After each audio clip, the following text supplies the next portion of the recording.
I'm going live on Instagram. And Awesome. Hi, Facebook. Hello. Welcome to Beyond the Steps. I see us on Facebook, and I'm so happy to see you joining us today. We have an amazing show for you. I'm in my own ear over here on Facebook. There we go. Hi, Facebook. hello. Okay, Melissa, I just need you on Insta. Instagram. And then I think we're good. Devin, there he is, Devin. Turn my volume. And Devin, just turn the volume down on your phone or your computer, one of the two. Probably your phone. I hate when I get my face stuck in that when I'm trying to get everything together. Hello, everyone on Instagram. Oh, I'm not on Instagram yet. I can't say hello to everyone. We're But I on can all. continue We're to say live hello on to my Facebook. everything. Yes. There I am. Hello, Instagram. Turn my phone down. I tell everybody to do it and I don't do it myself. That is awesome.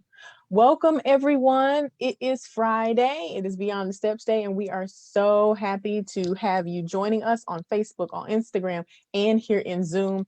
We are having an amazing conversation today with Devin Hill about what is ableism and how it is impacting our studio culture. This is a topic that I think is well overdue to have a deep and meaningful conversation about. And we are happy to have Devin here to talk to us about it. I'm just going to go ahead and get started, Bree. I think we have people that are coming in on Facebook and Instagram. As you join us, I will talk a little bit more about our guest and what the topic is, but I do want to go ahead and jump in to make sure that we get everything covered in this topic. Let's do it. So I do want to first start by saying that it's February 4th. This is the very first week of Black History Month. Yes. You know, one of our major goals in this show with this series is to make sure that we are highlighting racism, making sure that we are helping studio owners, companies, dancers, everyone build culturally responsive environments that are going to be welcoming and inclusive of all races, as well as Black people of color, African Americans, Afro-Latinas, anybody and everybody who identifies as a person of color and specifically a Black person here in the United States. We are really focused on that. And during this month, we want to honor it because we know that it is important, because unfortunately, Black people have been very marginalized in the dance community. There is a systemic issue that traditionally has an oppression attached to it when it comes to Black and brown people here in the dance industry. So we have had a number of shows that are about racism, that are about equity. And I just want to, at the beginning of every show this month, make sure that we point our guests back to those, to watch those, because they are so very important and we don't want you to miss out. Back December 11th, 2020, hard to believe that we've been doing this show that long. But December 11th, 2020, we had the amazing Aisha Upchurch on to talk about how we recognize and work to eliminate racial bias in the dance studio environment. I'm going to drop that link in the chat on Facebook so that you can refer back to it. It'll take you right to that Facebook show. It was an awesome show. And then January 8th, 2020, actually, I think that was January 8th, 2021, Racism and Equity with Aaron Pride. What do you do when a student brings up issues of race in the classroom? And that was also a very insightful conversation and still very timely, because we want to make sure that we are honoring those conversations and having them and actually normalizing those conversations, not just during Black History Month, but every single day of the year. So please watch those. I'm dropping those in the chat for your convenience. And today, for those of you who are just joining us, we are talking to Devin Hill about what is ableism and how it is impacting our studio culture. Like I said, not a conversation that we have had very often, but one that we definitely need to have, because we know that the fabric of our dance community is built around diversity. That's where our diverse stories come from. That's where the depth of our experience comes from. And we have to include everyone in that. So without further ado, I want to have Bree introduce Devin. Hi, everybody. Nice to see you. Happy Friday. Welcome to Beyond the Steps. We have Devin Hill. they are a graduate from the University of Central Oklahoma with a BFA in dance performance. Devin has had the opportunity of working with multiple artists, including Christopher K. Morgan, William Bill Evans, Clarence Brooks, Brendan Fink, Hannah Baumgarten, Jeremy Duvall, Greg Russell, Lachlan McCarthy, Kristen McQuaid, and Kat Couliandro, one of our favorites. They were Mm-hmm. also a member of the 2015-16 award-winning Kaleidoscope Dance Company. Since graduating from UCO, Devin has continued to further their knowledge of dance by performing, choreographing, and participating in intensives and workshops across the United States. In 2018, Devin had the honor of performing with Liz Lerman's Dance Exchange at the John F. Kennedy Center for the Performing Arts. Currently, Devin resides in the DC metro area where they perform in Revision Dance Company and facilitate for Dance Exchange. Devin also serves as the Director of Accessibility and Inclusion for the Dance Safe organization and education, and as an educational specialist for the Dance Education Equity Association. They are also one of our favorite Apala advocates. Yes. Devin, welcome. Thank you for being here. Thank you. I'm so excited to be here. Oh, we love it. We love it. It's going to be a good conversation. So, you're involved in advocacy on many different levels throughout the dance community. You do a lot of work. What do you think it is about the dance community that requires extra attention in so many different areas? And is it different from any other industries that we might be familiar with? Yeah, so I think what we have learned during this kind of reflection that we were all thrown into um, is inclusion, equity, diversity, accessibility, like all of these things that have been existing but have not necessarily been in a place of consciousness. And I think that's what has started to shift over the past couple of years, and the realization that there's work to be done. I think something that's kind of happened in terms of just the arts in general was this idea that being in the artistic world automatically lended itself to inclusivity.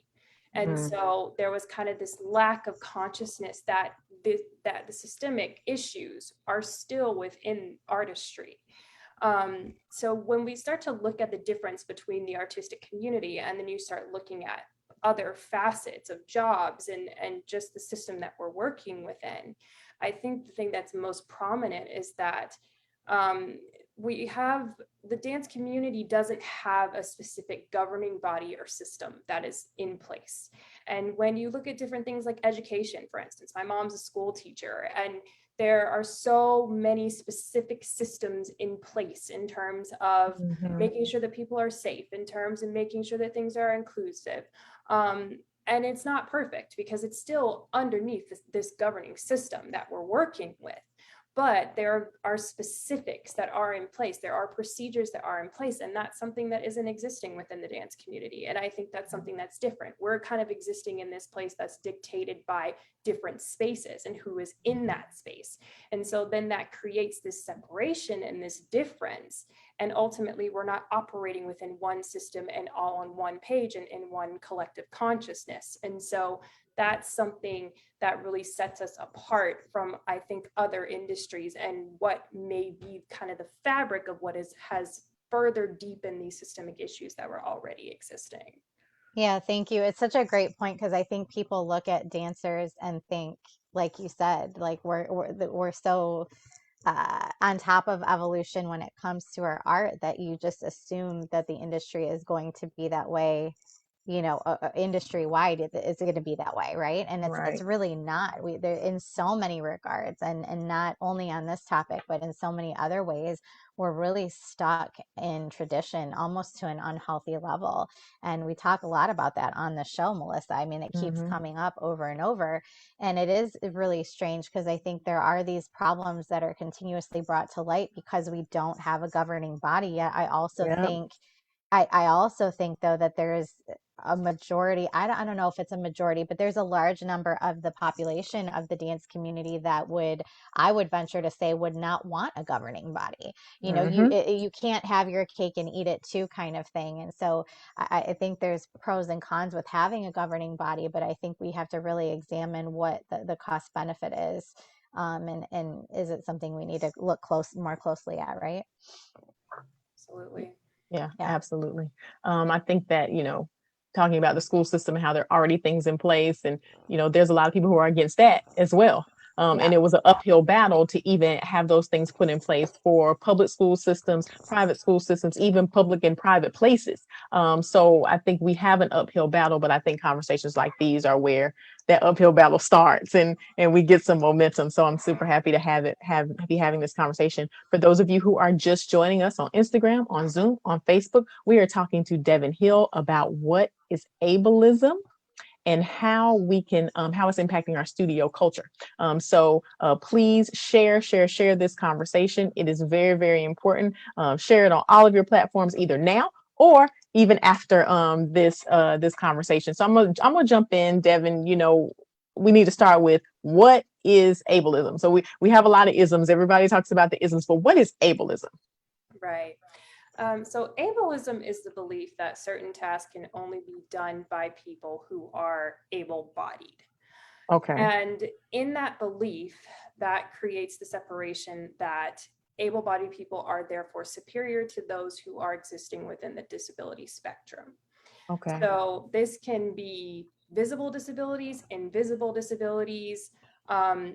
This can pertain to people who are, by scientific definition, on the spectrum of disability, but may not take disability as an identification.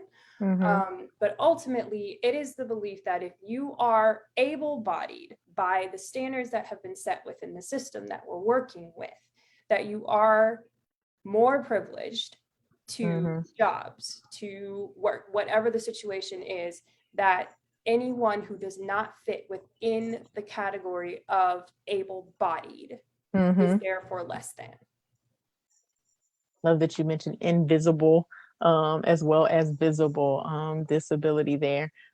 So, and people always, talk about privilege. I don't have privilege. I don't have privilege. I don't have privilege. But there's privilege there when you are an able-bodied person, because like you said, people automatically assume that you are better able to do any number of things.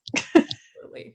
Well, and I think it's important to clarify people when we're talking about privilege. I feel like that's a really triggering word for people, that when we're talking about privilege, it doesn't mean to say that somebody has privilege doesn't mean you're saying they don't struggle, that they don't have challenges. It's just important. What I'm understanding and learning, Devin, and correct me if I'm wrong, is that it's important to recognize your own privilege where others may not have it, right? And just be aware and have a consciousness about it. Yeah, privilege is something that is going to be unique to every person. We all have it on some level. It's going to vary and shift depending upon how we are literally showing up in the world. But privilege does not necessarily mean, privilege and character are not always specifically connected to each other. It's like you may have someone who is the sweetest person in the world, but that doesn't shift their privilege within the system that we're living in. So I think sometimes when you bring up privilege, it almost becomes this assassination of character, which in fact it is not.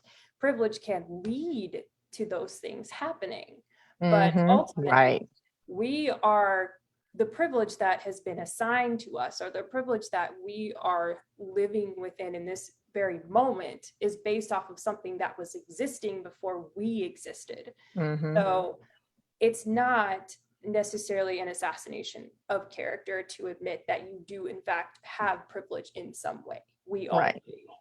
Yeah. Thank you. And interestingly enough, sometimes admitting you have privilege is part of improving your character. As well. So it works in the converse as well. So let's talk about proper language and terminology, because Bree and I always say we're learning throughout this whole journey, just like everyone else is.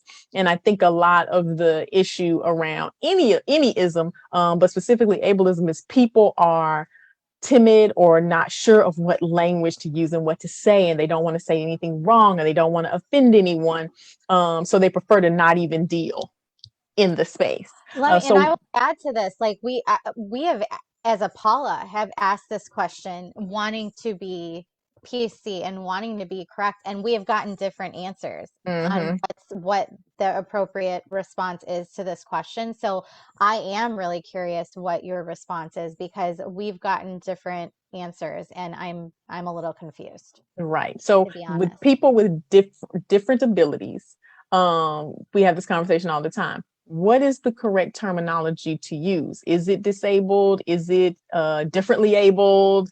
Is it something else? Like, can you help us with that? Sure. So here's the first thing to understand about this is that you're working with individuals, which means you are going to have a difference of opinion. So with understanding that, you're always going to get different answers because this is something that's going to be interpreted differently by every single person with a disability. So that's one thing to understand about this. Also, something else to understand in terms of ableist language is that it is one of the most difficult things to dismantle because it is something that is so sewn into the fabric of our language that it is ultimately something that is existing within the subconscious most of the time. And so bringing about that awareness in the first place is a huge shift. Just in Googling, like, what are the top 10 most ableist words that are used in our language? It would be surprising to people because they probably said about 7 of them today. Wow. It's something just as like stupid, crazy, like manic, things like that, where we use these things in conversation all the time. And they've been desensitized over generations. But when you look at the origin of the word crazy, for instance, that word was developed by doctors when they couldn't find any type of medical jargon to classify people with mental illness. So they said, we're just going to call them crazy because we don't have anything else to define. You're not normal. So we don't have anything else to define you. And so then it became crazy. And then you got insane and all these things that started off as a way to find some way to describe something that was not normal. And as we've gone through the generations, these words have been used and put into common practice. So then now we're just like, oh my gosh, that was so crazy. No, like, are you using it technically in a negative context? No, but it doesn't change the context upon which that word was created. And so that's the thing that has to be understood about ableist language is that regardless of the intention, regardless of the context that you're using it, it doesn't change the foundation on which that word was built upon. So when you start to break this down, it's a process that takes a very long time because this language is often just living in our subconscious and we're not aware that we're using it. Also, it's going to be different for every person because for me, I don't mind being called a disabled person. I am totally fine with that. I don't mind being called a person with a disability, but you may have a lot of people who say, no, use the person first approach. Say that this is a person with a disability versus saying this is a disabled person. So what I like to say is that I would go with like the person first approach from a general standpoint, because most likely if you take that approach, it's probably going to be accepted. But the most important thing is, especially if you're an educator, is to be able to communicate directly with disabled people. Ask them, what makes you feel comfortable? What feels safe for you? What label do you go by? Do you identify as being disabled? Because not everyone does. The more that you can communicate with someone to find out what they personally feel is going to help you more specifically. But from a broader perspective, I would say use the person first approach and then do the work necessary to find out what is it that specifically in this case, this person feels is most supportive. So can you explain the person first, what that verbiage is? What is that language? So for instance, like I identify as being visually impaired or legally blind. So if you were going to use the person first approach, you would say that I am a person who is visually impaired instead of saying visually impaired person. So it's ultimately saying the person first before the disability, not putting the disability first. Got it. And so for some people, that's very important because they don't want their disability to kind of be the leading definition of who they are as a person. Got it. Other people like me, I don't have a preference of either one. I don't mind being called a visually impaired person. I feel like that describes me well. But I don't like to be called blind because I am not actually, in fact, blind. I am legally considered blind by a definition or a measurement standard. So that's where you kind of get the differences there, but that's what the person first approach is. Thank you for explaining that. I appreciate that. So when we're talking about ableism in the dance community, I think it's important to recognize we're not simply only talking about physical disabilities. It's all encompassing. And can you list off some of the ways dancers may be affected by disabilities that may not be easily recognized by people who aren't disabled? Yes, absolutely. Going back to what I was saying about invisible disability, and this is something that I think is existing within dance on every single level. When we get into different learning types, when we get into neurodivergence, when we get into developmental disability, when we get into mental health, these are all things that can and most likely are on some level existing within dance and in dance classrooms. And one of the biggest things that is existing within ableism is the idea that something has to be seen to be believed or validated. And that is something that is very present within the dance community. If I can't see that there's something wrong with you, if I can't tell that there's something going on, then it must not exist. And therefore, there's no space for that, or there's no recognition of that. So this is something that is important to understand when you're trying to shift that and open that space, is the realization that disability is in fact a spectrum, that it's not going to be something that you always can see, and that there's always a possibility that disability is intersecting your space as a dance teacher, studio, competition, convention, whatever it is. You may not always be aware of it, and that's perfectly fine, because as disabled individuals, we're not obligated to disclose our disability.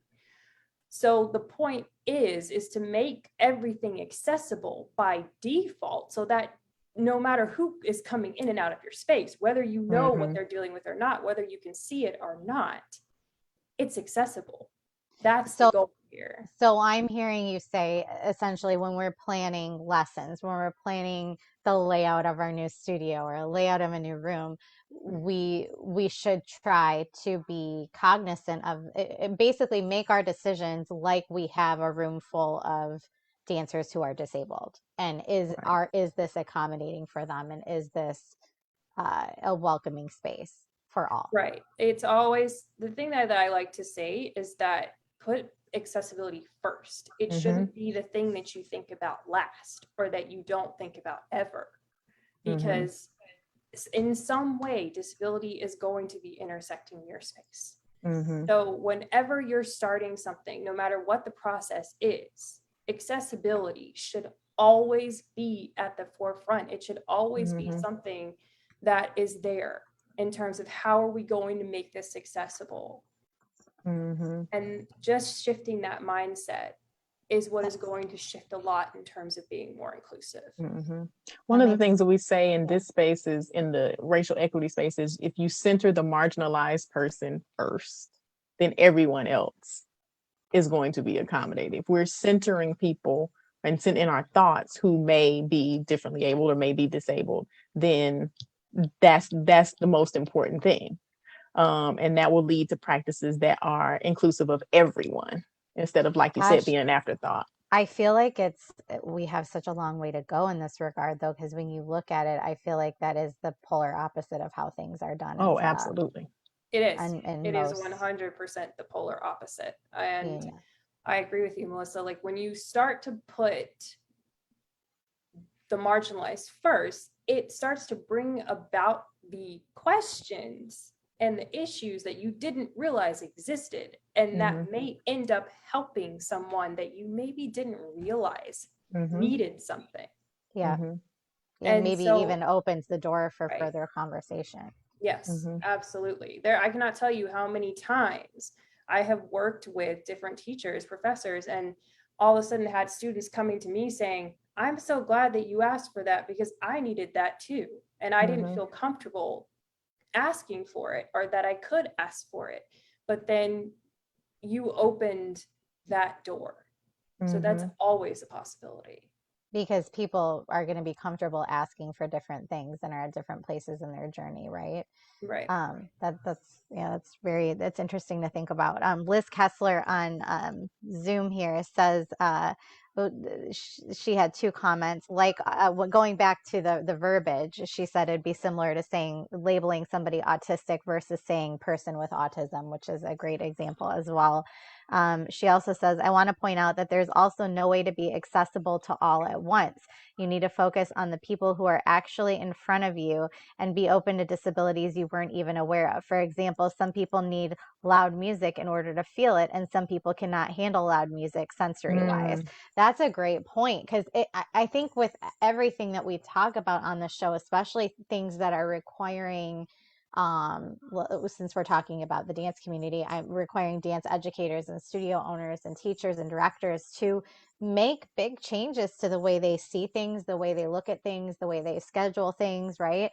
It can be overwhelming to, how do I do all this? I don't know what to do. So do you agree with that, Devin? Do you feel like, is there a way to be accommodating for everybody that we're not seeing, or do you feel like it's better, what Liz is saying, to focus on who's in front of you at the moment and work from there? I would say it's a little bit of both, because the goal here is to be able to have accessibility existing no matter what.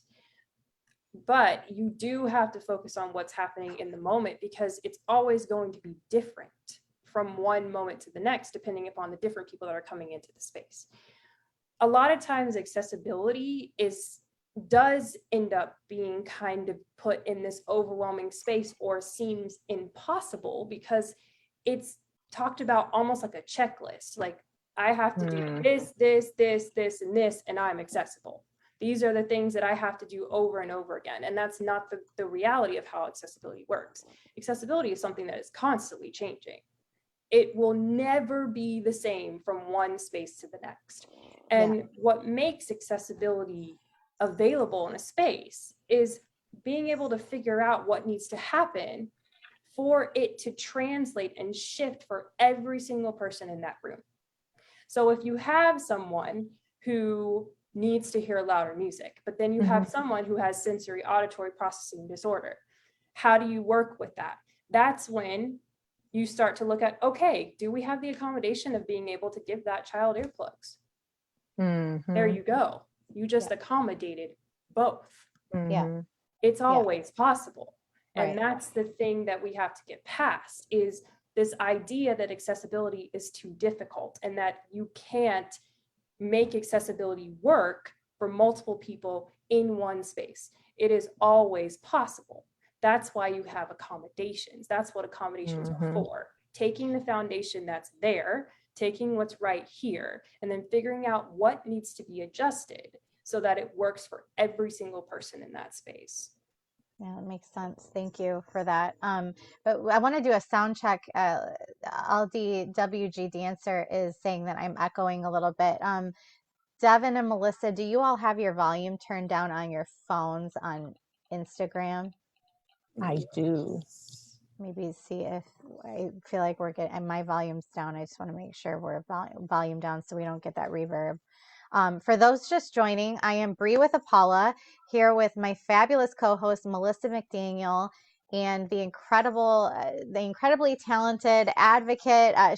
They're an Apala advocate for us, but they're also an advocate in the dance space for Dance Equity Association, the Dance Safe, and Devin Hill is with us today. We're talking about how what is ableism and how ableism is impacting our dance studio culture, we're learning a lot, we're talking a lot about breaking down what ableism actually is, the way it's perpetuated in the dance community.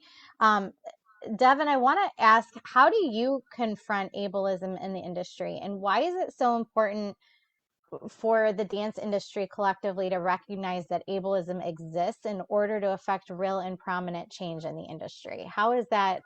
Why is that such an important piece? It's such an important piece because when we start to hear a lot of organizations talking about their spaces being inclusive, being safe, being equitable, if that doesn't include accessibility, then that's not necessarily the entire truth. Mm-hmm. Making dance for everyone means realizing that we have to look at the fact that a lot of dance, specifically if we're talking about more so Eurocentric dance, was founded upon the fabric of ableism, in terms of that when ballet was created, they weren't thinking about people who didn't have an arm. They weren't thinking about, there was an ideal body type. There was an ideal everything in terms of what dance is supposed to look like and who's supposed to be able to do it.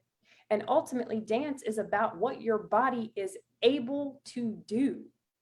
That automatically excludes people.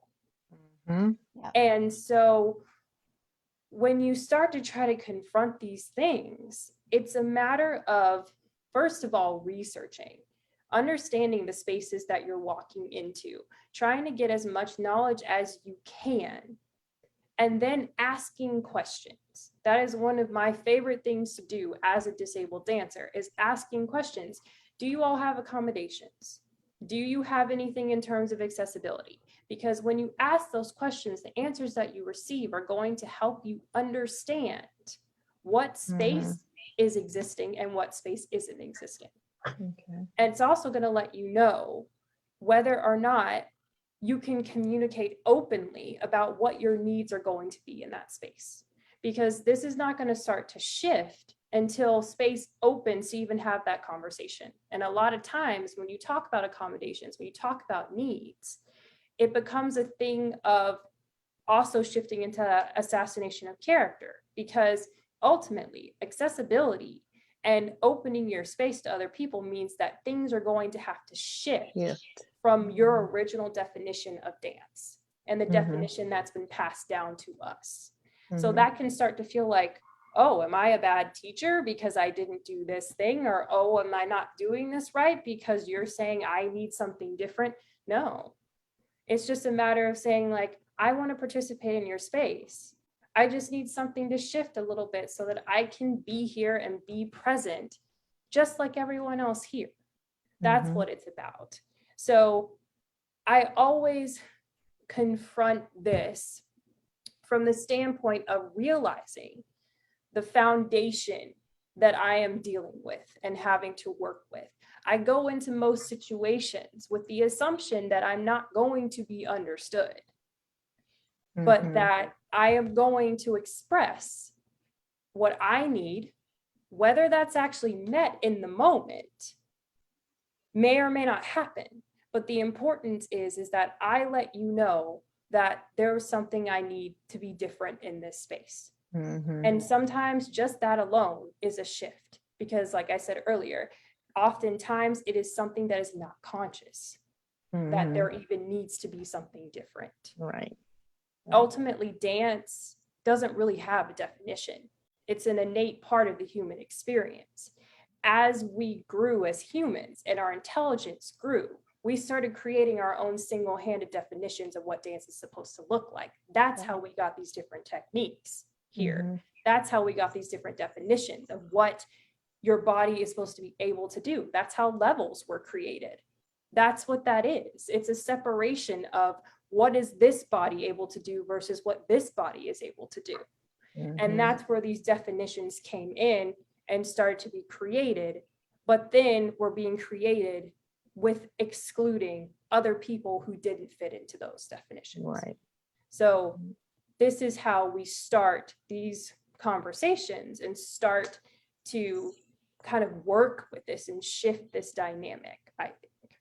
Mm-hmm. And it doesn't have to be, and correct me if I'm wrong, it doesn't have to be a confrontational conversation. I think No. even confronting is probably not even the right word to say, but how do you advocate for yourself? I hear you saying, you know, it's going to require a lot of patience and open-mindedness on both sides.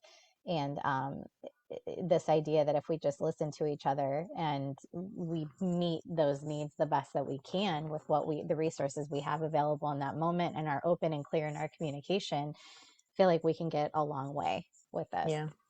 Very quickly. Absolutely. Yeah. Absolutely. On Instagram, Slaylee Bays says, thank you for doing this. Yes, it's a much needed conversation. So thank you for recognizing. And then also a great comment, Slaylee Bays, my success as a dancer is based on my body's abilities. To your point, Devin, this whole thing is built on ableism. What are you able to do? When we go to competition, what are they able to do? Convention, what are you able to do?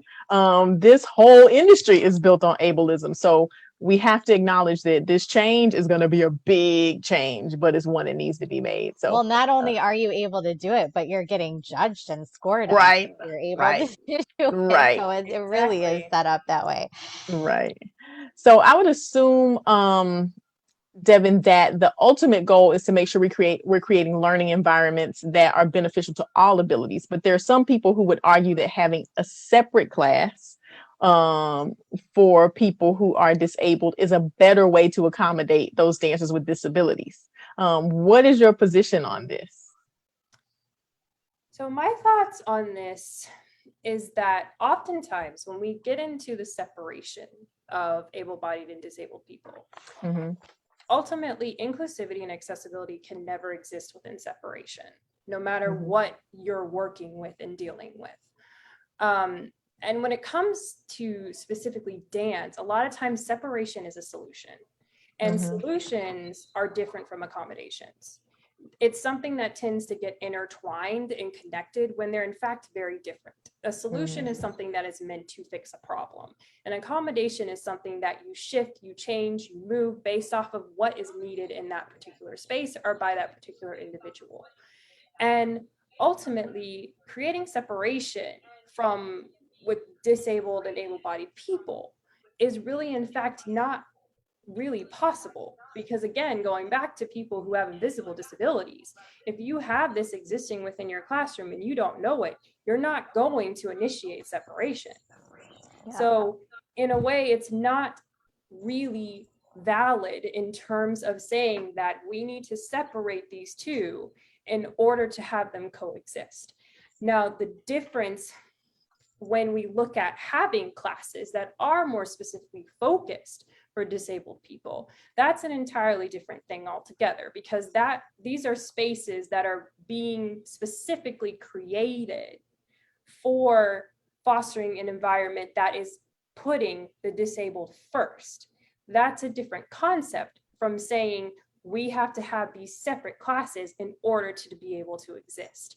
That is something that will never be equitable. It will never bring about inclusivity. If we are still set in the fact that there has to be a separation between the abled and the disabled, there will never be any type of integration, any type of common ground that can exist within that dynamic.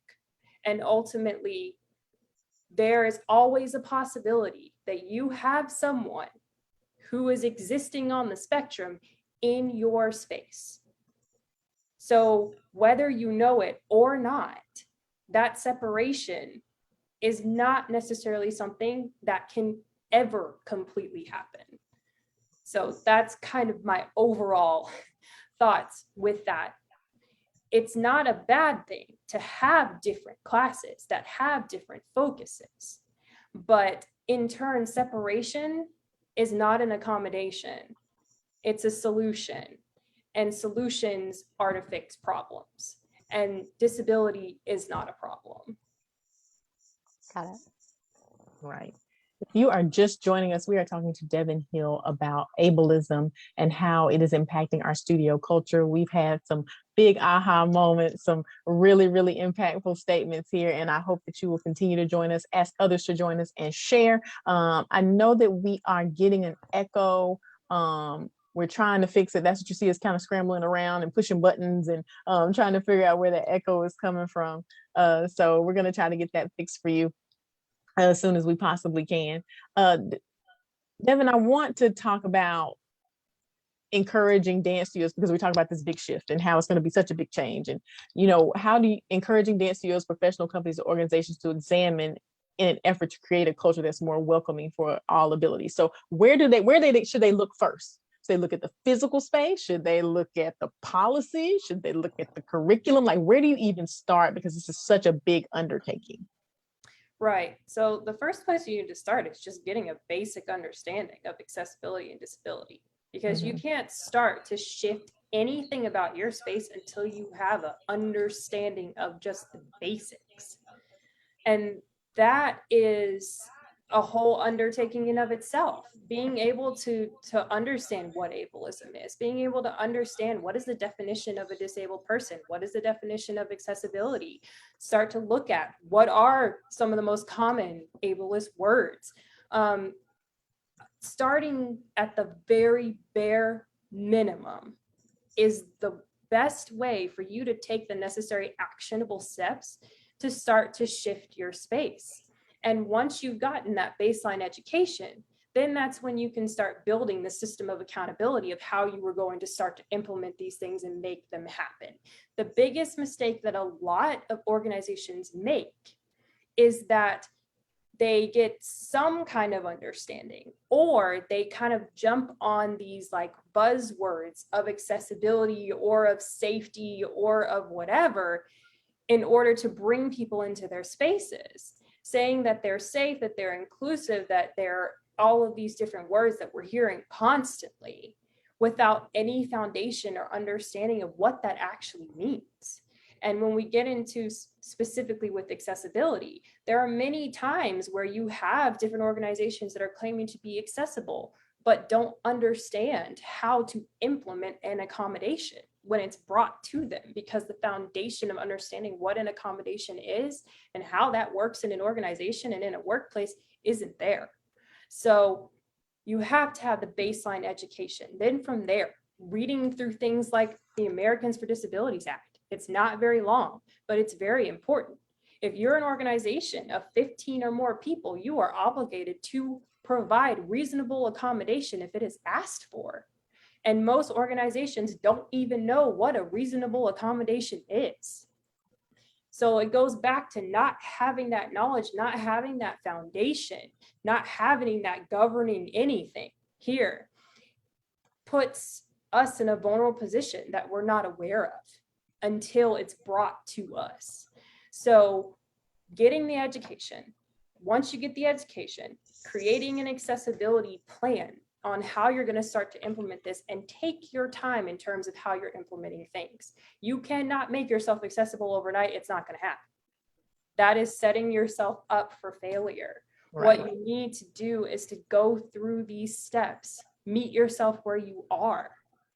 So maybe you just start with the physical space, start to look at what does accessibility look like there. Then look at, okay, what does accessibility look like with our staff? What does it look like with our faculty? Then what does it look like with our competition? Just going step by step by step to see where things need to shift. And by taking that time and taking those steps, that is how you're going to build a foundation for accessibility. And also realizing that a part of that process is feedback, because you're not always going to get it right. And that's okay. Right. But it's what you do when someone says, hey, this wasn't right, or I needed this and I didn't get that.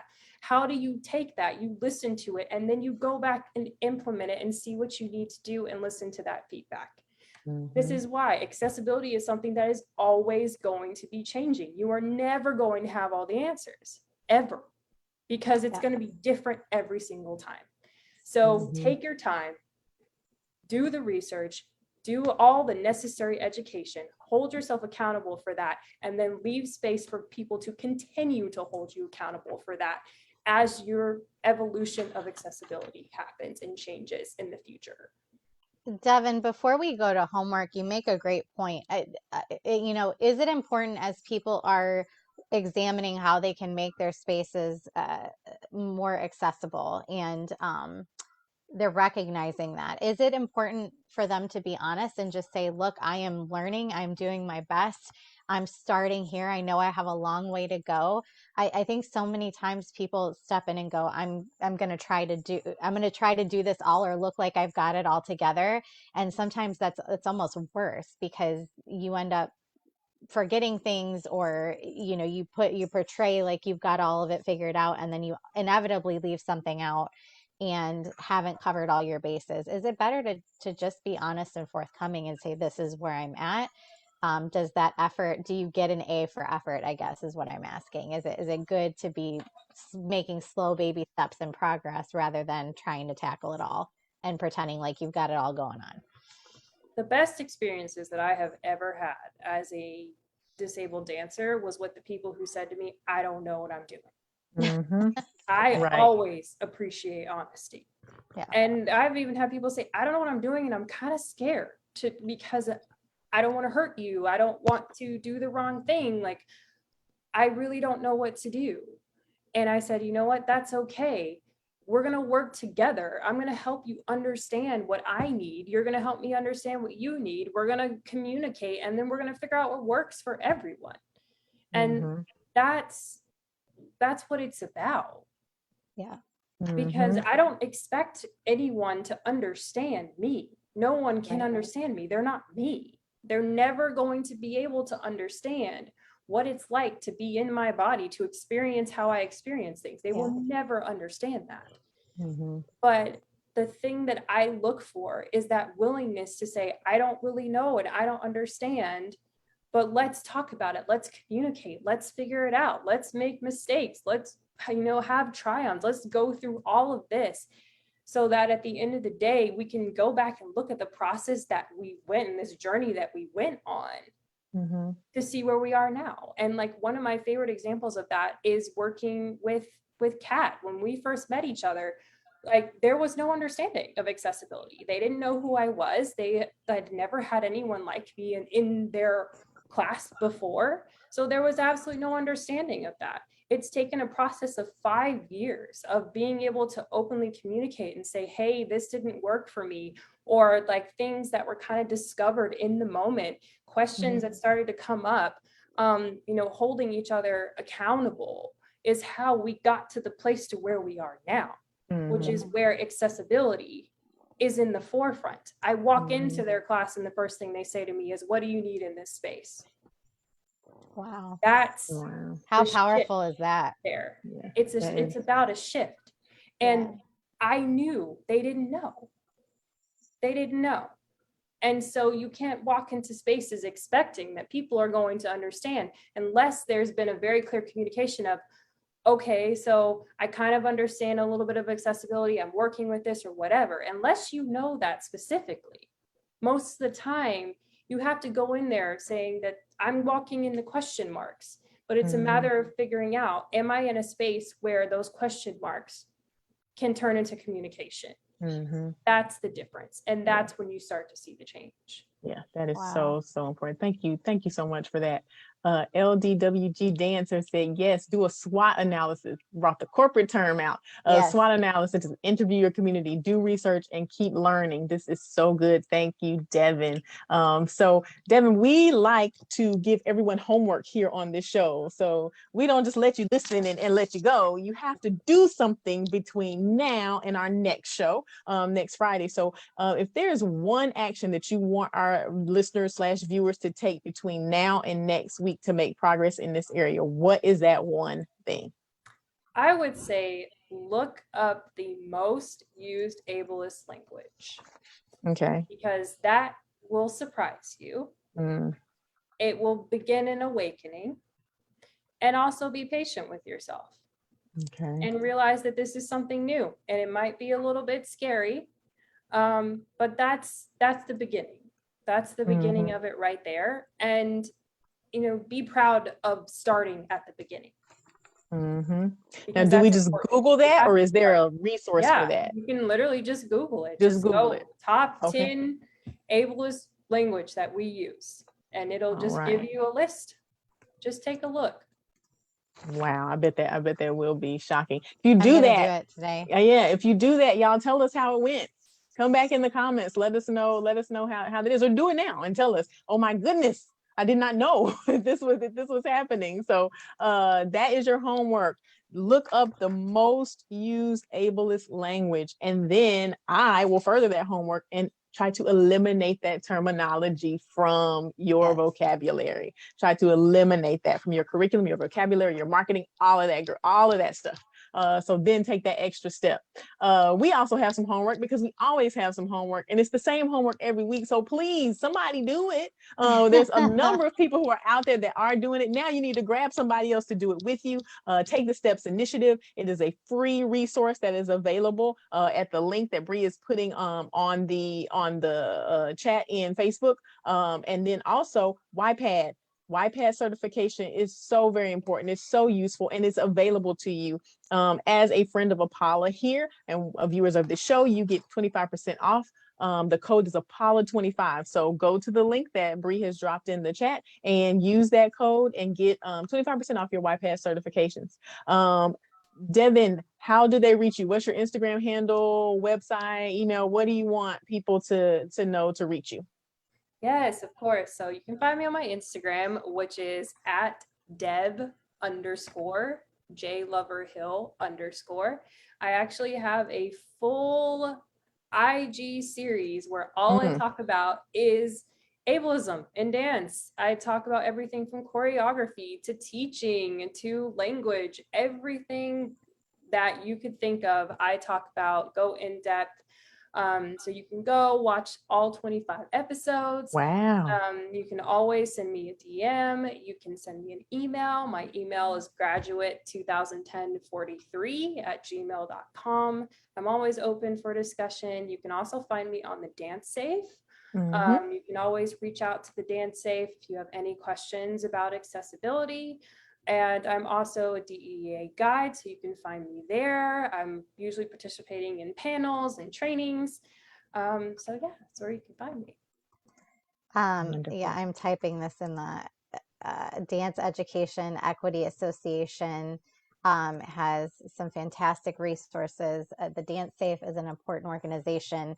And I want to go back to YPAD because it has never been more important than this moment to make sure that we are educated, especially with all the sex abuse allegations that continue to be brought forward in the dance industry. We want to keep our kids happy, healthy, safe, and dance. I'm excited to share with you that starting next week, I talked to Misty today, we will be doing a giveaway this month in February for 2 free YPAD certifications. In addition to continuing to offer the 25% off, we will be doing a giveaway for those 2 certifications, and stay tuned to be on the steps every Friday so we can give you those details. I want to thank Devin. Thank you for being here today. This was a really powerful discussion. Every week I feel like we walk away with so much knowledge and information and things to think about, but this was particularly powerful for me. I really listened hard to what you had to say, and I have a lot to think through and a lot to examine in my own journey, but I hope everybody else out there does the same. Thank you for being here. Well, thank you for having me. I really appreciate it. I always appreciate just having the opportunity to be able to speak and educate. And I'm so grateful for Apollo for always just continuing to further education and trying to make sure that everything is safe and inclusive and equitable. So thank you. You are a bright light. That is for sure. That is for sure. Next week, I am inviting everybody to join us back here, same time, same place, Friday, February 11th at 2 p.m. Eastern. We're talking with Jess Spinner from The Whole Dancer about how we can lower the risk of eating disorders in dancers. Really a great timing for this episode, as well as we're really in the thick of competition and convention season and the pressures that come with that. I think always a great time to have a refresher about this conversation. So we hope you join us. The recording of this episode and all of our episodes lives on Apollo's Facebook at Apollo Performance on Turning Point Dance Creations. Melissa, you have a YouTube channel as well, right? That you're putting these Yes. up on? Yes, absolutely. You can go to tpdancecreations.com and you can see all the YouTube links there on the show, on the page BTS. But you can register by clicking the link in our bio to get the episodes emailed to you every single week. We have 2 seasons jam-packed full of incredible guests and information. We are scheduling for spring and summer months right now. So if you have a guest that you would like to hear from, you have a topic you want to know about, message us, info@Apollo Performance, or DM us on our platforms, and we will get back to you. But we will definitely put that on our list. Everybody, you have homework to do. Start looking at what that ableist language is, look up those terms, get familiar with it, and start looking at all the ways you can make changes in your dance environment, because we want to make inclusive dance spaces for all. Thank you again to Devin Hill, Melissa McDaniel. It's always a pleasure. We will see you all next week. And until then, we hope you enjoy your journey and continue your journey beyond the steps. Have a good weekend, everybody. Bye, everyone. Bye Bye-bye. bye. Thank you for joining.